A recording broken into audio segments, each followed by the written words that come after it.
Brittney Griner was caught on tape during a game with the Indiana Fever, dropping racial slurs against Clark. Yo, what's good, everybody? Welcome back to the channel. Today, we're diving headfirst into the WNBA's biggest scandal yet, one that's got fans, commentators, and even social media losing their minds. We're talking about Brittney Griner, Clark, and a controversy that's exposing double standards, weak leadership, and some serious cracks in the foundation of women's professional basketball. This is a story about race, resentment, and the WNBA's refusal to protect its biggest star. So grab a seat, hit that subscribe button if you're new, and let's break this down. Picture this: May 23, 2025, a high-stakes matchup between the Indiana Fever and the Atlanta Dream. Tensions are high, the crowd's electric, and Clark, the WNBA's rookie sensation, is doing what she does best, lighting up the court. But then, things take a turn. Brittney Griner, a WNBA veteran and one of the league's most recognizable names. When it comes to Clark, now I've taken hits because I was calling it from day one. You got people that are resentful towards her. But it's really not about her, guys. It's about what she represents. Before she ever came along, there were a lot of outstanding basketball players who happened to be black females. Fouls out of the game. Cameras catch her on the bench, visibly frustrated, and what she allegedly says next has set the internet on fire. Lip readers claim Griner called Clark trash and dropped a racial slur. Effing white girl. Yeah, you heard that right. Now here's where it gets messy. The audio isn't crystal clear, so some folks are defending Griner, saying she meant whack call about a referee's decision. But let's be real. When multiple lip readers and millions of fans are interpreting it as a racial jab, you'd think the WNBA would at least look into it. Spoiler alert, they haven't. Not a peep. No investigation, no statement, nothing. And that silence? It's speaking louder than anything Griner might have said. This clip exploded online, racking up millions of views in days. Social media platforms like X lit up with fans, analysts, and even political figures weighing in. Some are calling it a clear case of racial bias. That was doing their thing on the WNBA level. And they never got this kind of shine. This girl, the Golden Goose, comes along. And others are saying it's being blown out of proportion. But the real question is, why is the WNBA acting like this never happened? And why does it feel like Clark, the league's biggest draw, is being hung out to dry? Let's back up and talk about why this matters so much. Clark isn't just any rookie, she's a phenomenon. If you followed her college career at Iowa, you know she was shattering records left and right. Highest scoring player in NCAA history, selling out arenas, and pulling in TV ratings that rivaled men's sports. When she joined the WNBA in 2024, she brought that star power with her. Indiana Fever games, sold out, TV viewership, through the roof. According to data, Fever attendance in 2024 jumped 319% from the previous year, averaging 17,035 fans per game. League-wide, attendance was up nearly 50%, and merchandise sales? A jaw-dropping 450% increase, with Clark as the top-selling player. You folks, the WNBA already set a precedent. It doesn't matter what Brittney Griner said. It doesn't matter what Brittney Griner said, because they've already shown us they don't need evidence, they don't need substance, they don't need any type of proof at all to launch a bogus investigation into Indiana Fever fans, so they shouldn't need any substance, any basis, any evidence to launch an investigation into any other fan, any other player, any other group. The WNBA set. This isn't just about numbers. Clark's arrival has been a lifeline for a league that's historically struggled with visibility, attendance, and revenue. For years, WNBA players have complained about low salaries compared to the NBA, pointing to the lack of revenue. Well, guess what? Clark's bringing in the money, advertising dollars, sponsorships, you name it. She's the reason teams are now flying charter instead of commercial. She's the reason salaries are creeping up. She's the reason the WNBA is finally getting the spotlight it's been chasing for decades. But here's the kicker. Instead of celebrating this, some players and even the league itself seem to resent her. Clark's faced unusually physical play all season. Hard fouls, aggressive defense, you name it. Fans and analysts have called it targeting. And this Griner incident? It feels like an escalation from physical to verbal attacks, with racial undertones that can't be ignored. So, let's get back to that viral clip. Griner fouls out, storms to the bench, and allegedly lets loose with trash and effing white girl. The footage spreads like wildfire, amplified by posts on X and other platforms. Some users even brought up Griner's 2022 prisoner exchange. And it doesn't take a lot of genius to lip read Brittney Griner, whose voice, by the way, is about as low as mine is, calling her trash and an effing white girl. Now, of course, if Clark had ever suggested the same in reverse, using black as opposed to white in that sentence, that'd be the end of her WNBA career. But Brittney Griner is going to the U.S. Traded notorious arms dealer Victor Bout, a.k.a. the Merchant of Death, to get her out of a Russian prison. That context added fuel to the fire, with critics arguing Griner should be the last person throwing shade, let alone racial slurs, given the lengths the country went to for her freedom. Now you'd think the WNBA would jump on this. A high-profile player allegedly using a racial slur against the league's biggest star. That's a PR nightmare. But instead of launching an investigation or even acknowledging the clip, the league's gone radio silent. Compare that to how they handled unproven claims about Indiana Fever fans chanting racist remarks earlier this season. That got a full-blown 2-week investigation, despite zero evidence. But clear video of Griner's alleged comments, nada, zilch. It's like the league's pretending it didn't happen. This double standard is glaring. If Clark had said something similar about a black player, say effing black girl, the fallout would have been immediate. Headlines would scream racism. Sponsors would pull out. Clark's career might be toast. Clearly, she's not remembering who they let out to get her back. The Merchant of Death. The Merchant of Death.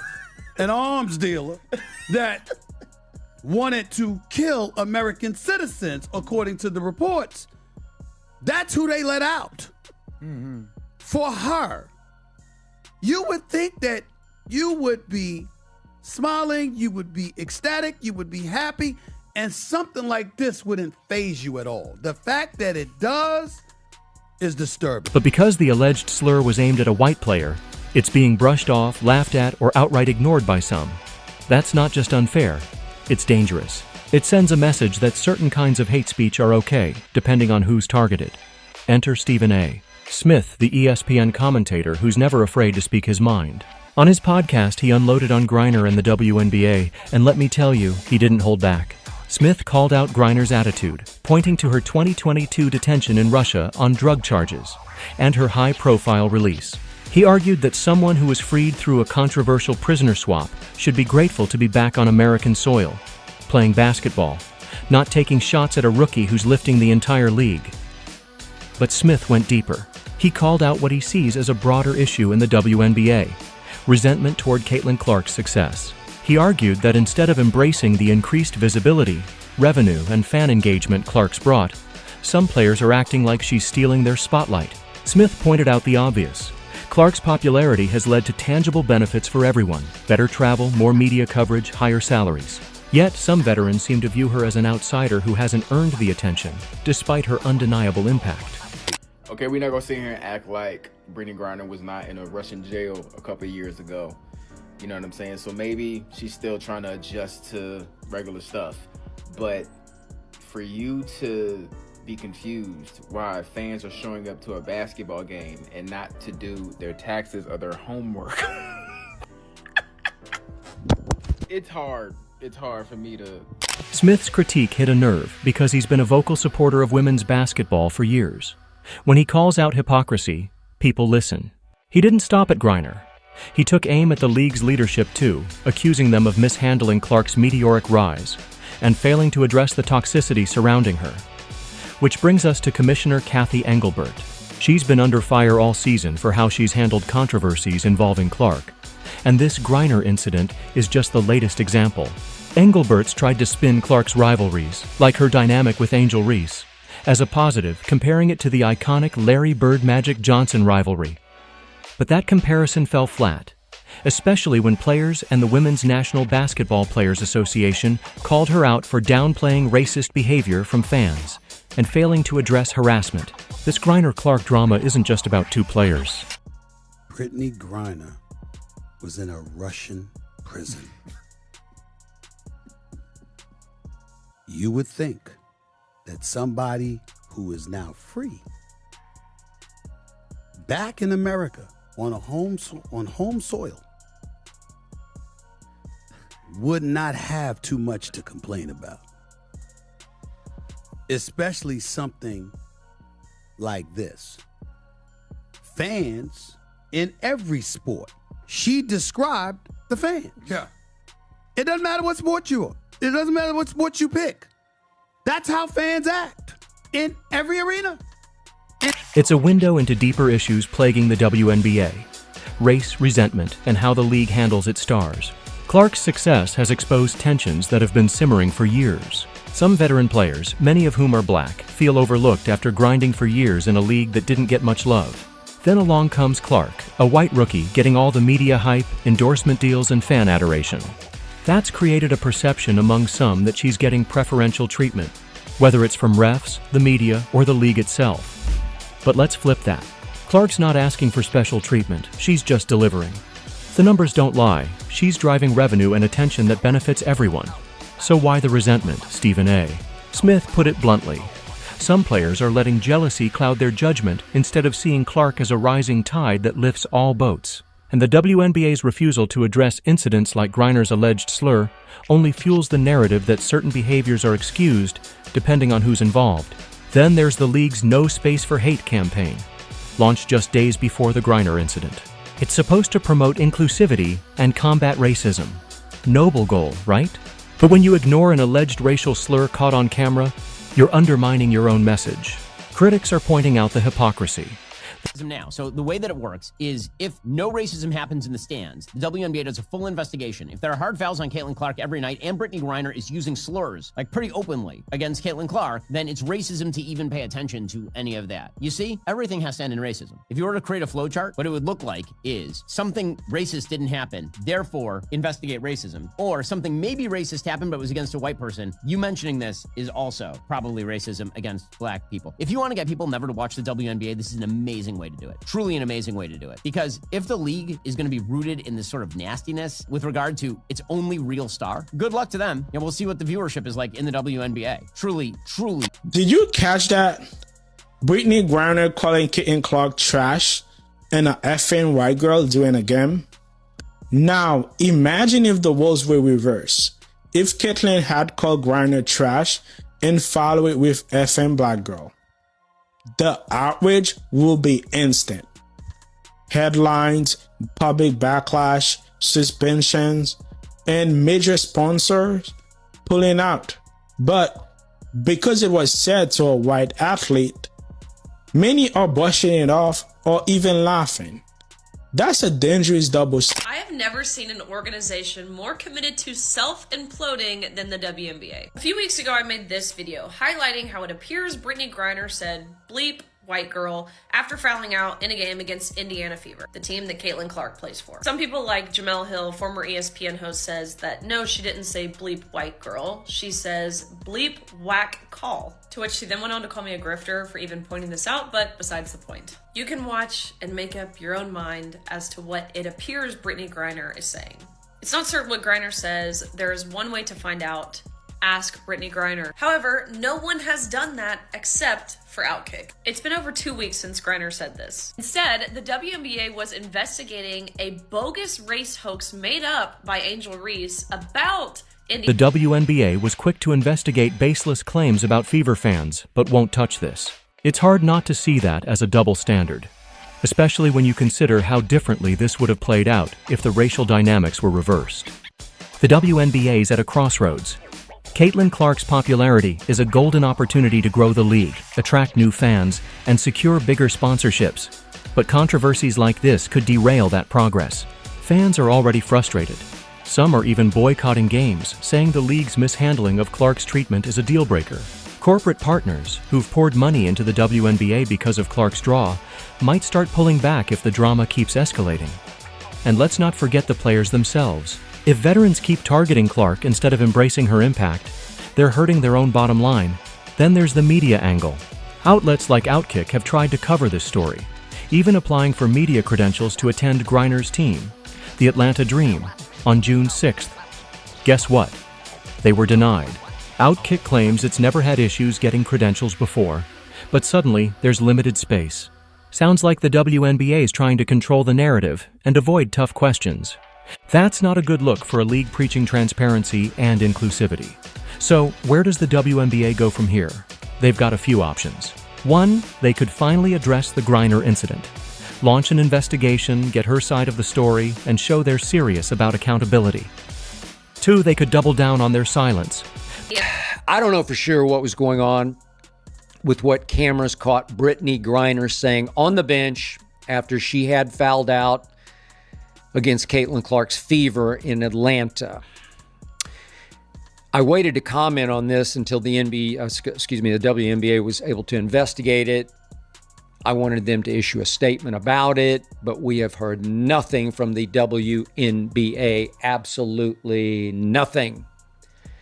And Brittney Griner has not commented, which... Just in the short amount of time that I watched, I remember back a while back before Caitlin was in this, of all these female professional players bitching about not getting paid what the men do, and then it was made clear that when you have the draw, when you can bring in the money, the revenue, the advertising dollars, then you'll get paid more money.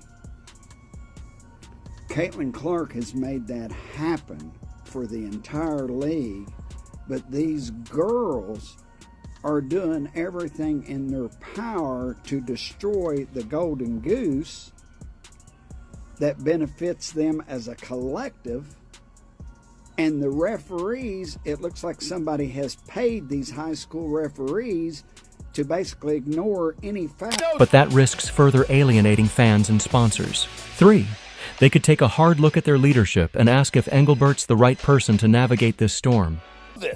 Attendance for the entire league was up nearly 50% last year, according to data from across the timeline, and Indiana led all teams with an average attendance of 17,035. That was up 319% from the year earlier. 319%. 319%. All other teams still grew by double-digit percentages. So let's not forget that. But they didn't grow by 319%. That was Clark, which means she's largely responsible for the overall league attendance records. Merchandise sales were also up 450% for the WNBA, according to Fanatics, and Clark was the top-selling player and is fifth among athletes across all. Outkick applied for media credentials to cover Brittney Griner's team, the Atlanta Dreams, game on June 6th, to which, shocker, they denied us. We've never had trouble getting media credentials with any professional sports league in the past, but wouldn't you know, now they suddenly have very limited space, which is total baloney. They just want to suppress any sort of uncomfortable...